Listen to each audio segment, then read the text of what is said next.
Yo, what's up guys? Update nga pala no, sa today's video. Pupunta tayo sa Antipolo para ipakabit yung ating Racing Boy na S1 shifter at yung order natin na Replica Pro. So tara, samahan nyo kami.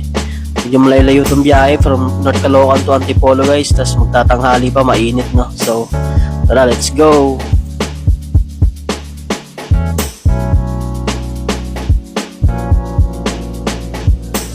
So guys, kung nagtataka kayo bakit sa Antipolo pa ipapakabit wala nga ako nakita rito na malapit sa Caloocan guys, yung talaga nagbibuild ng street GP no.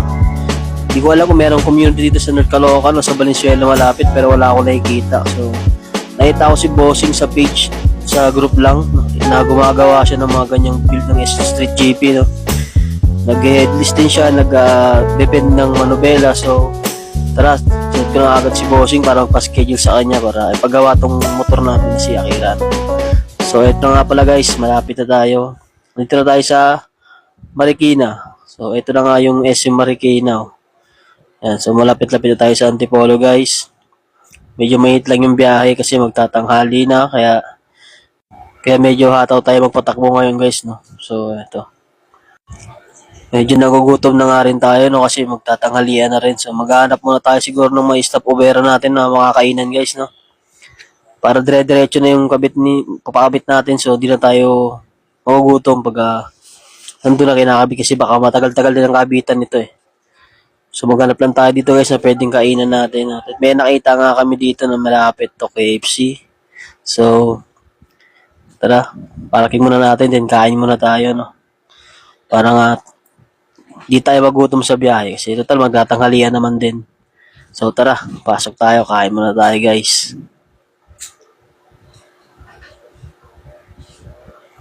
And then so ayun nga, tapos na tayong kumain, biyahe na naman. 10 minutes away na nga lang pala tayo sa pupunta nating lugar no, sa place ni Kuya. So tara, bakbakin na natin to para makarating na tayo. Yo, so ito na nga pala guys no, malapit-lapit na tayo. Papasok na tayo sa barangay ni Kuya. Ito nga pala guys, yung barangay, ano to, ano ba tawag dito? Dito may yung arko dito na papasukan natin nag-U-turn tayo. Ito, barangay Kupang, barangay Mayamot. So ito guys, update ko kayo pag kinakabit na no.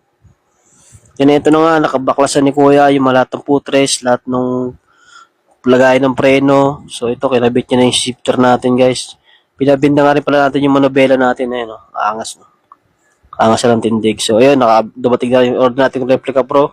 Ginagawa na din ni Kuya ng bracket dyan. Ayan. Siya na rin mismo gumawa ng bracket. So, ito na nga pala guys, yung tindig ngayon ni Akira. Nakabit niya na yung shifter.